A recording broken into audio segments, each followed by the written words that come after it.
سب کی خدمت میں السلام علیکم۔ سائی صاحب جب آپ ریڈی ہوں شروع کر سکتے ہیں۔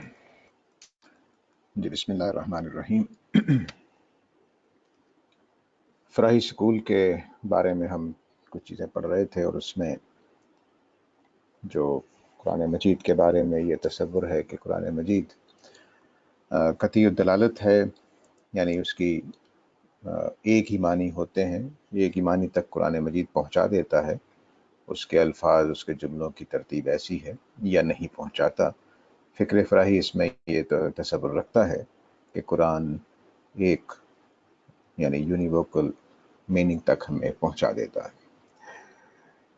اس کے لیے قرآن مجید جو ہے اس میں جس کی وجہ سے ایسا ممکن ہے، ان میں سے کچھ چیزیں آج ہم دیکھیں گے۔ ایک یہ کہ قرآن مجید میں عربی مبین استعمال ہوئی ہے۔ عربی مبین کو سادہ لفظوں میں یوں کہہ سکتے ہیں کہ لینگویج کے سوسائٹی میں کچھ لیولز ہوتے ہیں۔ مثلاً ایک لیول ہوتا ہے جو اتنا مشکل ہوتا ہے، بعض علماء کو آپ دیکھیں گے یا بعض کتابوں میں آپ دیکھیں گے کہ بڑی ہی مشکل سی اردو لکھی ہوتی ہے۔ اس کے بعد ایک نچلا ذرا طبقہ ہوتا ہے جس میں ذرا آسان ہوتی ہے، اور ایک وہ زبان ہوتی ہے جو سارے ہی لوگ سمجھ سکتے ہیں، تو اس کو مبین کہتے ہیں۔ یعنی اس کے بھی دو تین لیول ہوتے ہیں، خود مبین کے بھی دو تین لیول ہوتے ہیں۔ مثلاً ایک بازار کی زبان ہوتی ہے، گھروں کی ہوتی ہے، لیکن بہرحال مبین وہ زبان ہوتی ہے جو بالکل ہر بچہ چھوٹا اس کو سمجھ سکتا ہے۔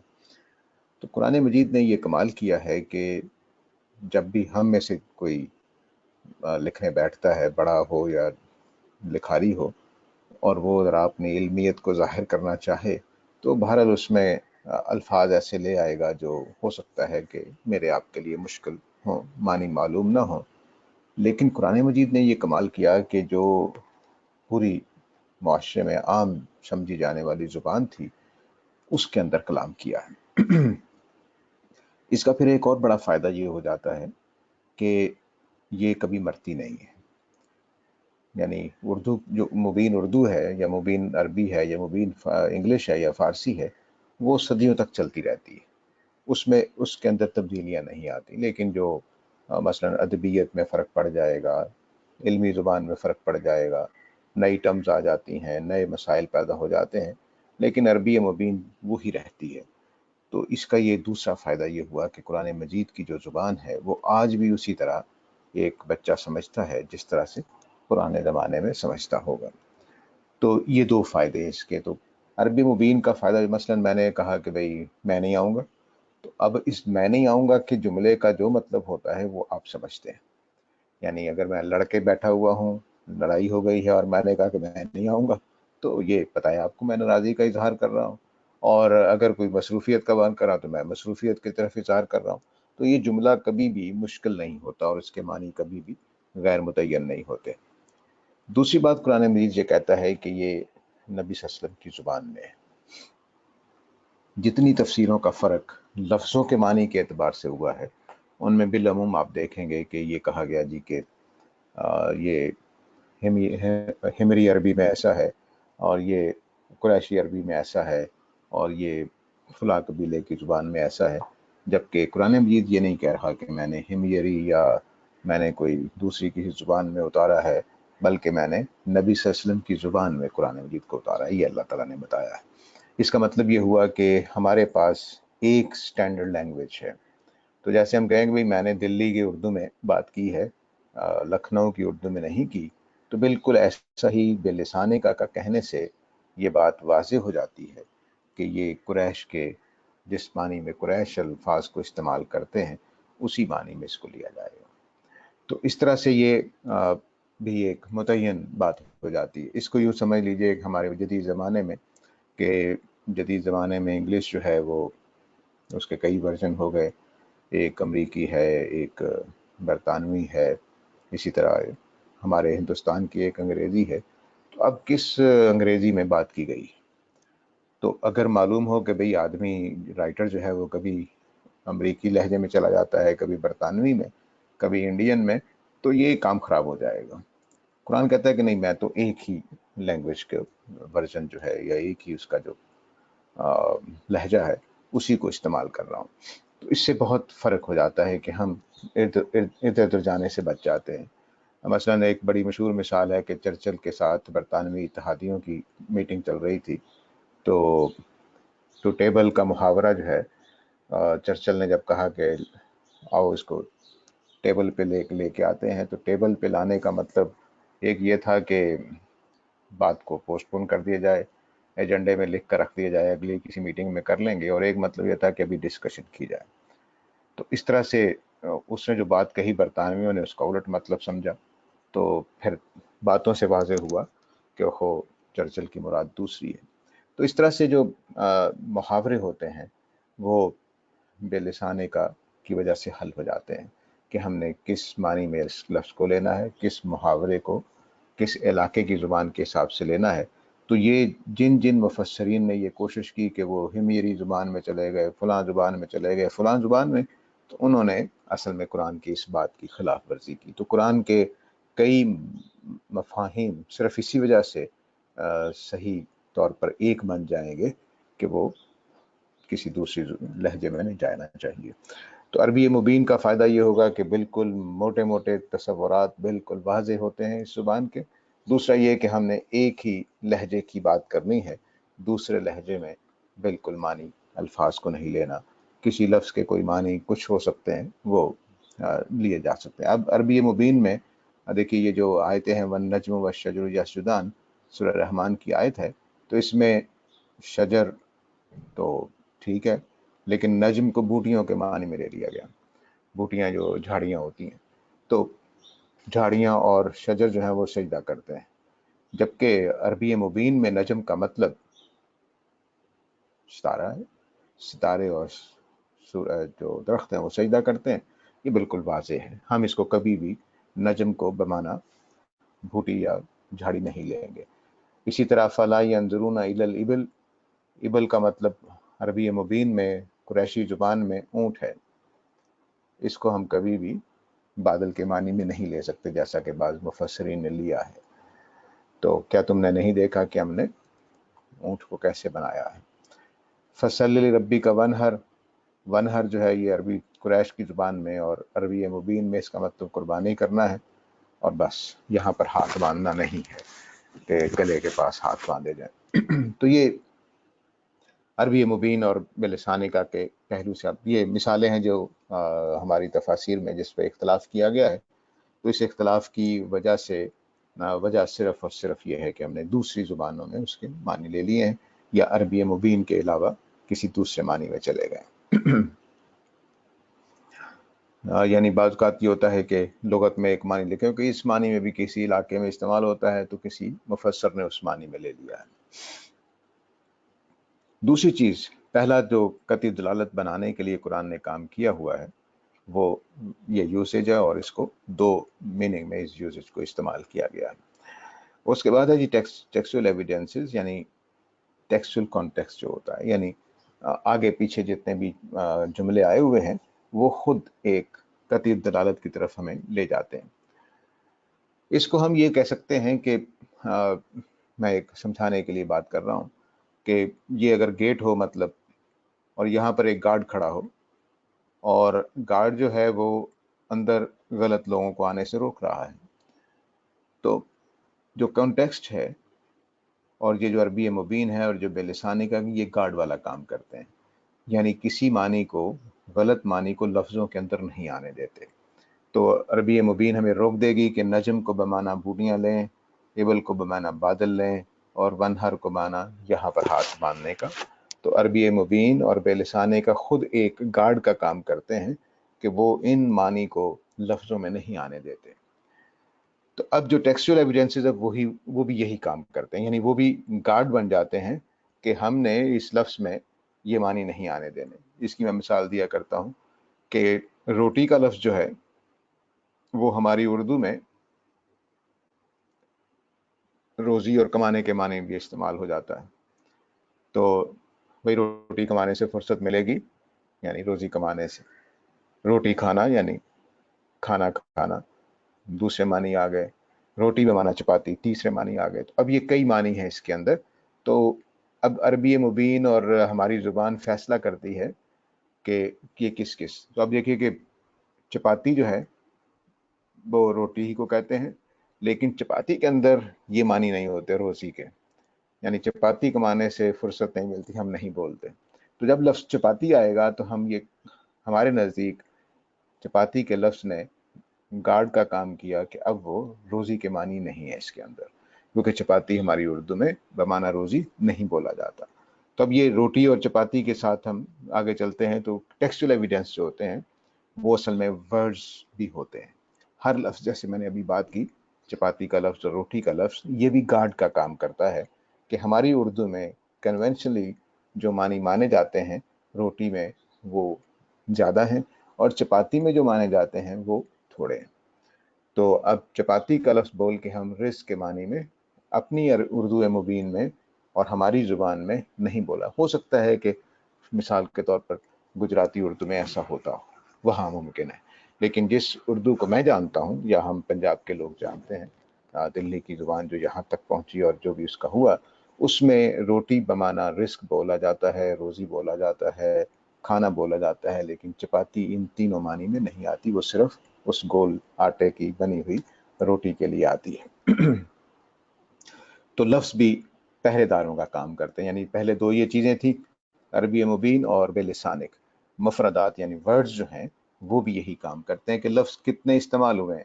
اب یہاں دیکھ لیجئے والنجم والشجر یسجدان میں ہم نجم سے کوئی بھی اور چیز مراد نہیں لے سکتے ستاروں کے علاوہ، اور شجر میں درخت کے علاوہ کوئی مطلب یا پودوں کے علاوہ کوئی مطلب ہم نہیں لے سکتے. یسجدان میں ہم قیام نہیں لے سکتے، سجدہ ہی مطلب لیں گے. تو اب جتنے بھی الفاظ بولے گئے ہیں انہوں نے جتنے ان کے اندر معنی کے امکانات تھے وہ تو مان لیے، باقی سارے ختم کر دیے. اب شجر کا لفظ یہاں پر مثلا پہاڑ کو نہیں آنے دے گا، تو شجر کے لفظ سے پہاڑ کبھی مراد نہیں ہوگا.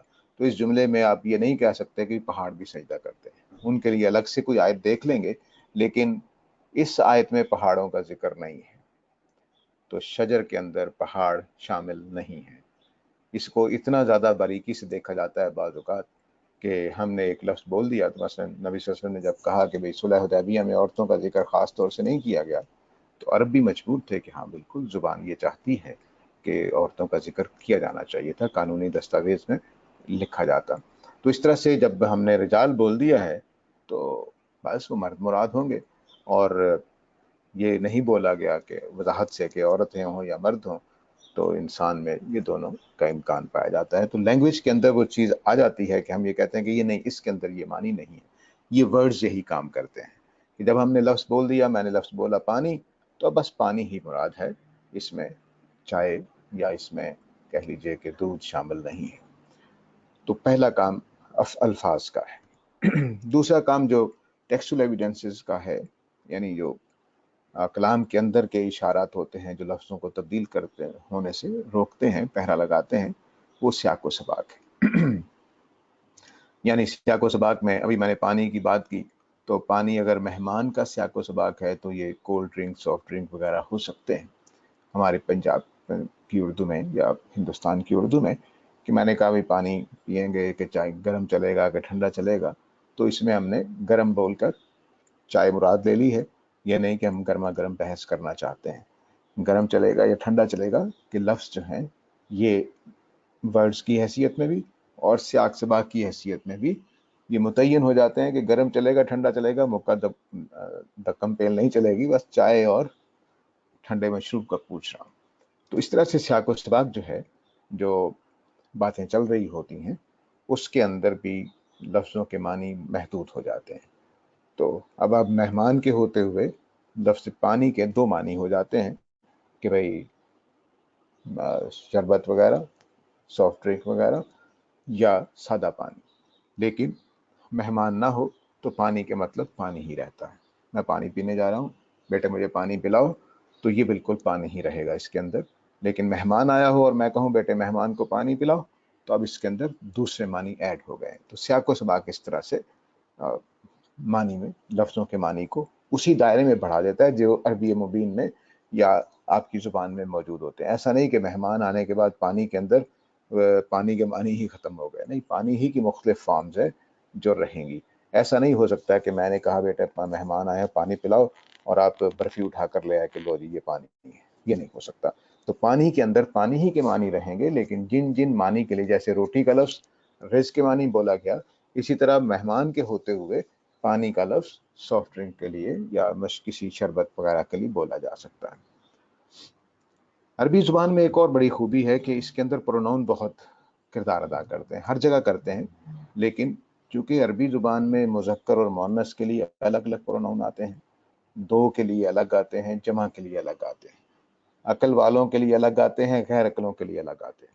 تو اس میں آپ سمجھ لیجئے کہ پہرے داری ہو جاتی ہے کہ دوسرے معنی نہیں آ سکتے. مثلا مولانا اصلاحی نے اس مقام میں جو اس فرشتوں کو سجدہ کرنے کا حکم ہے تو انہوں خلیفہ بنانے کا کہا. اللہ تعالیٰ نے جب حضرت آدم کو، تو فرشتوں نے کہا جی کہ یہ تو زمین میں فساد مچائے گا. تو اس میں قرآن مجید نے کیا کہا کہ میں نے آدم کو کچھ نام سکھائے، اور پھر بولا ہے ثم ارادہم. ارادہم کا مطلب یہ ہے کہ یہاں ہم بولا گیا ہے. تو مولانا اصلاحی یہ کہتے ہیں کہ چیزوں کے لیے چیزوں کے نام نہیں ہو سکتے، کیونکہ ارادہ ہم میں جو ہم ہے یہ عقل والوں کے لیے، اور عقل والے جو ہیں وہ صرف تین ہیں عربی زبان کے اندر، یعنی اللہ کے مخلوقات میں ایک فرشتے ہیں، ایک جن ہے اور ایک ہم ہیں. تو اب ارادہ ہم میں ہم چیزوں کے لیے نہیں آ سکتا. یہ عربی زبان کا پکا اصول ہے کہ ہم جو ہے وہ غیر ذوی العقول کے لیے نہیں آئے گا، بے جان چیزوں کے لیے نہیں آئے گا، اور یہ چیزوں جو ہوتی ہیں ان کے لیے تو ہرگز نہیں آ سکتا. تو اللہ تعالیٰ نے نام سکھائے، یعنی لوگوں کا تعارف کرایا، پھر ان لوگوں کو پیش کیا. اس کے علاوہ کوئی مطلب نہیں ہو سکتا. تو ارادہ ہم میں ہم کا خیال کرتے ہوئے، تو اس طرح سے جو پروناؤنس ہیں کہ ہم جو ہے عربی زبان میں وہ کن کے لیے آئے گا. اگر ہونا چاہیے جو ہماری عام مشہور تفسیر ہے تو پھر ثم ارادہ ہونا چاہیے کہ ان سب چیزوں کو پھر پیش کیا. جبکہ اللہ تعالیٰ نے یہاں ہم بولا ہے، تو ہم سے یہ واضح ہو رہا ہے کہ ہوا یہ ہوگا کہ حضرت آدم کو اچھے لوگوں کے اور برے لوگ جو بھی پیدا ہونے والے تھے ان میں سے کچھ کا تعارف کرا دیا ہوگا، اور فرشتوں کو بتایا ہوگا کہ دیکھو بھئی یہ محمد صلی اللہ علیہ وسلم ہیں، یہ حضرت موسیٰ ہیں، یہ عیسیٰ ہیں، یہ مثلاً ابو حنیفہ ہیں، یہ امام شافعی ہیں، یہ امام مالک ہیں، یہ یوشع بن نون ہیں، وغیرہ وغیرہ. جتنے بھی نیک لوگ ہیں ان کا بھی تعارف کرا دیا ہوگا، اور دوسری طرف فرعون وغیرہ کا بھی تعارف کرا دیا ہوگا کہ بھئی دیکھو تم بات ٹھیک ہے کہ یہ فتنہ فساد پیدا کریں گے لیکن اکثریت اچھے لوگوں کی ہوگی. تو اس لیے میرا جو اسکیم ہے امتحان کی، خلیفہ بنانے کی، اس میں کوئی ایسا مسئلہ پیدا نہیں ہوگا کہ صرف فساد ہی ہوگا. تو یہ اللہ تعالیٰ نے واضح کر دیا. اور یہاں پر جو ہم ہے وہ ہمارے لیے متعین کر گیا کہ یہاں پر ایک ہی معنی مراد ہیں، چیزیں مراد نہیں ہو سکتی. جیسے علامہ اقبال نے لیا کہ علم الاشیاء کا علم سکھا دیا، یہ کچھ بھی مراد نہیں ہو سکتا. صرف اور صرف لوگ مراد ہو سکتے ہیں کہ کچھ لوگوں کا تعارف حضرت آدم کو کرایا گیا. تو یہ پروناؤن جو ہیں یہ بہت اہم کردار ادا کر جاتے ہیں معنی کے تعین کرنے میں. یہ اردو وغیرہ میں، انگلش وغیرہ میں ہمارے پاس اس ہے، مؤنث کے لیے بھی، واحد کے لیے بھی، اور جمع ہے ان کے لیے ان. اب اس اور ان میں مذکر، مؤنث، غیر ذوی العقول سارے شامل ہو سکتے ہیں، لیکن عربی زبان میں یہ کافی حد تک متعین کر دیتا ہے. اسی طرح جو بات ہے وہ کون کر رہا ہے. اگر میں کر رہا ہوں بات کے معنی اور ہوں گے، اگر میرے والد صاحب کر رہے ہیں تو بات کے معنی اور ہوں گے.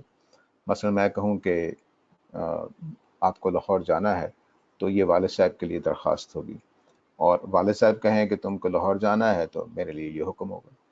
تو سپیکر کے بدلتے ہی معنی میں زمین آسمان کا فرق پڑ سکتا ہے. حکومت کہے کہ بجلی کی قیمت بڑھ گئی ہے، اور میں کہوں کہ بجلی کی قیمت بڑھ گئی ہے، دونوں میں فرق ہے. ایک میں صرف خبر رہ جائے گی، ایک میں حکم ہو جائے گا.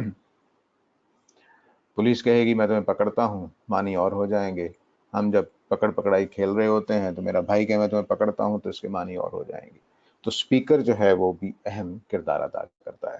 تو قرآن مجید میں جو آیات کے اندر سپیکر ہے اس کا تعین بھی معنی کو ایک جگہ تک لے آتا ہے اور یہ اس میں مددگار ہوتا ہے۔ ایڈریسز یا آڈینس کا جو اس سے بھی فرق پڑتا ہے، بات کس کو کہی گئی ہے اس سے مزید زمین آسمان کا معنی میں فرق پڑ سکتا ہے۔ اگر بہت نہ بھی فرق پڑے تو نیچر چینج ہو جاتی ہے کہ بھئی اب یہ بات اس طرح سے نہیں ہے، اس طرح سے ہوگی۔ تو مثلا ہمیں یہ کہا جائے کہ یہ بات یہود کو کہی گئی ہے کہ تم سبت کے دن میں خرابی کرتے ہو، تو ظاہر ہے کہ اس میں ہم شامل نہیں ہیں، اور ہم اگر جمعے کے دن میں خرابی کریں گے تو کسی پہلو سے اسی کیٹیگری میں آ جائیں گے۔ لیکن چونکہ سبت کا معاملہ ان کے ساتھ ہے، تو سبت کی خرابی میں جو بھی قرآن نے کہا ہے وہ ہم اس میں شامل نہیں ہیں، تو میں نکل گیا۔ یعنی جو سبت کی خلاف ورزی کرنے کے بارے میں قرآن کی سختی آئی ہے یا الزامات آئے ہیں، وہ میں اور آپ اس میں شامل نہیں ہیں، ہم مسلمان، صرف یہود شامل ہیں، عیسائی شامل نہیں ہیں۔ لیکن جب اللہ تعالیٰ کہتے ہیں تم جھوٹ بولتے ہو، تو اس میں ہو سکتا ہے میں آپ سب شامل ہو جائیں۔ تو اس طرح سے جو ایڈریسی ہے اس کے بدلنے، اس کے متعین ہونے اور نہ ہونے سے معنی میں تبدیلی آ سکتی ہے۔ پولیس چور کو کہے کہ تمہیں سزا ملے گی، اور پولیس ویسے پبلک میں کہے کہ بھئی جو چوری کرے گا اس کو سزا ملے گی، دونوں میں فرق پڑ جاتا ہے۔ تب اس کو مثال کو لیجیے، ہم ذرا ان سارے پہلوؤں کو دیکھتے ہیں۔ پانی پلاؤ، تو یہ پانی کے اندر چائے، لسی، سافٹ ڈرنک، شربت ظاہر ہے کہ خالی اس میں شامل نہیں ہو سکتا سادہ معنی میں۔ یعنی جب میں نے کہا بیٹے کو پانی پلاؤ، تو یہ چیزیں اس میں شامل نہیں ہو سکتی، اگرچہ بعض موقعوں پر شامل ہوتی ہیں۔ اور پانی کا کام جو ہے، اب جو پلاؤ کا لفظ ہے، یہ دھونے، نہلانے اور بھگونے وغیرہ کے معنی میں استعمال نہیں ہو سکتا۔ یعنی پانی کا مطلب زیادہ سے زیادہ یہاں جا سکتا ہے، اور پلاؤ میں ایسا پانی نہیں لایا جا سکتا جو مثلا کپڑے دھونے کے لیے ٹب میں رکھا ہوا ہے اور میرا بیٹا ٹب میں سے پکڑ کے گلاس بھر لایا ہو، تو یہ نہیں ہوگا۔ تو چونکہ میں نے پینے کے لیے بولا ہے، تو اب جو بھی پانی آنا ہے وہ پلانے ہی کے لیے گلاس میں آئے گا، ٹب میں نہیں آئے گا، وہ صاف ہوگا اس جگہ سے جہاں پینے کا پانی ہوتا ہے، وغیرہ وغیرہ۔ تو پانی اپنے یہ معنی رکھتا ہے، اپنے ورڈ، اپنے سیاق و سباق، اپنے پروناؤن وغیرہ، جو ابھی جو پروناؤن کی یہاں مثال نہیں ہے، تو جو بھی یہ ٹاپ ورڈ ہیں، جو بھی اس کا سیاق و سباق ہے، اس کے لحاظ سے معنی یہ ہو سکتے ہیں، اور پلاؤ کے معنی یہ نہیں ہو سکتے۔ تو یہ لفظوں نے پہرا لگا دیا، یعنی پانی نے پہرا لگا دیا ہے ان چیزوں تک، اور پلاؤ نے پہرا لگا دیا ہے کہ یہ معنی نہیں ہو سکتے۔ اب یہاں پر سیاق و سباق، جو ہمارا ٹاپک یا سیاق و سباق تھا، اس کو ہم شامل کر لیتے ہیں۔ تو باپ بیٹے سے کہتا ہے پانی پلاؤ، تو اب صرف پانی ہی مراد ہوگا، کیونکہ باپ نے واضح طور پر یہ کہا ہے۔ بھائی بھائی سے کہے، سپیکر چینج ہو گیا ہے، تو پانی پلاؤ، اس کے پہلے کے اندر حکم کے معنی تھے، اس کے اندر اب حکم کے معنی نہیں ہے، صرف ایک ریکویسٹ کے معنی ہے۔ تو باپ بیٹے سے کہے پانی پلاؤ، تو بیٹا مجبور ہوتا ہے پانی پلانے پر، جس حالت میں بھی ہو، یا وہ ادب کے ساتھ انکار کرے گا۔ بھائی بھائی سے کہے تو ہو سکتا ہے وہ آگے سے کہے جاؤ جاؤ خود پی لو اٹھ کے، ٹھیک ہے۔ تو یہ ہم نے ایک اور سیاق سباق یہاں ڈالنا رہ گیا کہ مہمان کے بارے میں کہا گیا۔ باپ بیٹے سے مہمان کے آنے کے بعد کہتا ہے تو پھر ہم چائے، لسی، سافٹ ڈرنک، شربت بھی لے سکتے ہیں۔ تو اس طرح سے یہ جو ہمارے جتنا بھی کلام ہوتا ہے، وہ اسی طرح سے اپنے گارڈ جو ہیں، پہرے دار بڑھاتا چلا جاتا ہے، اور معنی محدود سے محدود ہوتے چلے جاتے ہیں۔ جتنے گارڈ زیادہ ہو جائیں گے، اتنے معنی زیادہ واضح طور پر متعین ہو جائیں گے۔ اب ہسٹوریکل کنٹیکسٹ ہوتا ہے، سچویشنل ایویڈنسز جو ہیں ان کو بھی دیکھ لینا چاہیے، وہ میں یہاں اس لیے میرا خیال ابھی آ جائے گا یہ what was happening at that moment، کہ کون سی چیز اس وقت کیا ہو رہا تھا جس میں یہ پانی پلاؤ کا جملہ بولا گیا ہے، تو کون سی ڈسکشن ہو رہی تھی وغیرہ وغیرہ۔ تو مثلا مہمان کے آنے پر ہم نے کہا کہ یہ کام کرو، تو اب یہ مہمان کے آنے پر پانی اپنے ان معنی میں سے کسی اور کو بھی شامل کر لے گا۔ جب تک مہمان نہیں آیا تھا تو پانی کا مطلب صرف پانی تھا۔ تو اب یہ سیاق و سباق ہے، سچویشن کیا ہے، کس موضوع پہ بات ہو رہی ہے، کیا نہیں ہو رہا۔ مثلا گرمی میں بات ہو رہی ہے تو پانی ٹھنڈا ہو جائے گا، سردی میں بات ہو رہی ہے تو پانی نارمل ٹیمپریچر کا ہو جائے گا، اور باہر سے والد صاحب آئے ہیں بہت پیاسے، انہوں نے یہ جملہ بولا ہے بیٹا پانی پلاؤ، تو اس کا مطلب ہے ذرا ایمرجنسی ہے. تو یہ پانی پلاؤ کے اندر اس طرح سے جو اس کا ہسٹوریکل سچویشن ہے، جن حالات میں وہ بات کہی گئی ہے، اس کے اندر معنی تبدیل ہو جاتے ہیں، بھر جاتے ہیں، لیکن وہ سچویشن اس کے اندر متعین بھی کر دیتی ہے. تو اب باپ بیٹے سے پانی پلاؤ کہ جو میں ہے تو وہ شربت اور سافٹ ڈرنک وغیرہ اور مہمان نوازی شامل ہو جائے گی جب مہمان کے آنے پر کہا ہے. تو یہ جو الفاظ کے اندر اضافہ ہے، یہ ہسٹوریکل کانٹیکسٹ، آپ کے یہ 6-7 چیزیں یہ معنی کو متعین کرنے میں مددگار ہیں اور ہمیں یونیووکل مفہوم تک لے جاتے ہیں، اور اپنے سارے ایڈیشنز کے ساتھ. ایسا نہیں کہ پانی پلاؤ کا مطلب وہی رہتا ہے ہر صورتحال میں. ہمارے اوپر جو یہ الزام لگایا جاتا ہے کہ ہم کلام کو بڑا محدود کر دیتے ہیں جب کہتے ہیں کہ کتی دلالت ہے، یہاں دیکھیے کہ پانی پلاؤ کے جملے کو ہم نے کتنی وسعت میں لیا ہے. وہ محدود جو ہونا چاہیے اتنا ہی ہوتا ہے. ایسا نہیں ہو سکتا کہ پانی پلاؤ میں آپ کہیں دے کہ اس نے کہا جی کہ مجھے ذرا ادیبانہ اشعار سناؤ، یہ نہیں ہو سکتا. ہاں، سچویشن ایسی ہے، مثال کے طور پر آدمی کسی کو چھپانا چاہتا ہے، شراب پینا چاہتا ہے، اس نے اپنے گھر میں ایک بات بنا رکھی ہے کہ جب میں اس طرح کے لوگ آئے ہوئے ہیں تو پانی پلاؤں کہوں تو مجھے شراب دینا. تو یہ ہو سکتا ہے کسی گھر کے اندر، لیکن وہ ڈیسائیڈڈ سینیریو میں ہوتا ہے. ایسا نہیں کہ ہم کہیں کہ بھائی مثلا پی کے آیا ہوں یا پلاؤ، خالی یہ وہی معنی رکھتا ہے. تو یہ زبان کے اندر اس طرح کی چیزیں ہوتی ہیں. تو یہ زبان کیسے چلتی ہے، کیسے نہیں چلتی، اب اس کو مزید دیکھتے ہیں. کلام کیسے قطعی ہوتا ہے. ہر بولنے اور لکھنے والا کلام میں اپنے مدعا پر پہرے بٹھاتا ہے. وہی گارڈ جو میں نے ذکر کیا ہے، وہ ہر آدمی ایسا کرتا ہے، پڑھا لکھا ہو، ان پڑھ ہو، جاہل ہو، اب عامی ہو، اب عارف ہو، کوئی فرق نہیں. اس میں تمام یہ صلاحیت رکھتے ہیں کہ وہ اپنے کلام میں پہرے بٹھاتے ہیں. جب تک وہ پہرے نہ ہو تو ہم اپنے اندر ہی مطمئن نہیں ہوتے کہ ہم نے کلام پہنچا دیا کہ نہیں پہنچا دیا. تو پہلا پیرا الفاظ کا ہے جو ہم نے پچھلی سلائیڈ میں دیکھے ہیں. مثلا اب میں دوسری مثال لے رہا ہوں تاکہ کئی پہلوؤں سے بات واضح ہو. گولی کا لفظ، گولی بلٹ بھی ہوتی ہے، اور گولی جو ہے وہ کینچا بھی ہوتا ہے. گولیاں جو لوگ کھیلتے تھے بچپن میں یاد ہوگا، گولی بھی ہوتی ہے اور بلٹ بھی ہوتی ہے. 3 معنی ہمارے ہاں اردو میں عمومی، اور بھی گولی کے مطلب ہے، لیکن بلٹ، ٹیبلٹ اور کینچا، یہ اس معنی میں زیادہ تر یہ لفظ بولا جاتا ہے.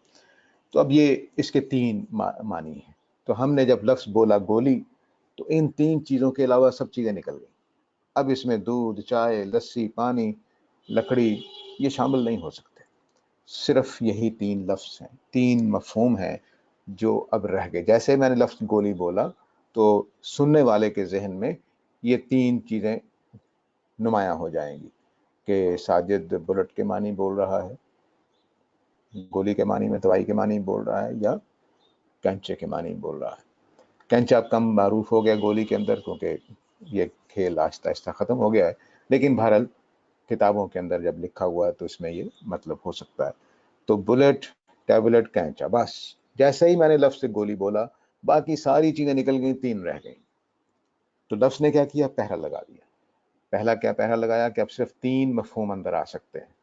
میں نے کہا جی یہ گولی آئے گی، تو پہرے دار معنی ڈیسائیڈ کرنے والا جو پہرے دار ہے وہ بلٹ کو آنے دے سکتا ہے، وہ ٹیبلٹ کو آنے دے سکتا ہے، کینچے کو آنے دے سکتا ہے.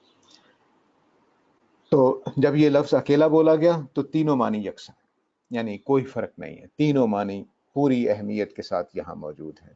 ہاں، اتنا فرق پڑتا ہے کہ کس معنی میں زیادہ لفظ معروف ہو گیا ہے. اگرچہ یہ تو مثلا ہمارے آج کل میڈیا کی وجہ سے گولی زیادہ تر بلٹ کے معنی میں بولی جائے گی، یا گھر کے اندر دوائی کے معنی میں. تو یہ 2 مفہوم زیادہ رہ جائیں گے. کینچا ذرا کمزور ہو جائے گا، اگرچہ یہ مفہوم ہے، لیکن لڑکے بالوں جو کینچا کھیلتے ہوں دیہاتوں دیوتوں میں، اب شہروں میں تو ختم ہو گیا یہ، تو یہ ہو سکتا ہے ان کے ہاں زیادہ معروف ہو. تو اب یہ اس طرح سے معروف ہونے کے علاوہ ان تینوں معنی کے یہاں مراد ہونے میں کوئی رکاوٹ نہیں ہے. تو اب ہوا کیا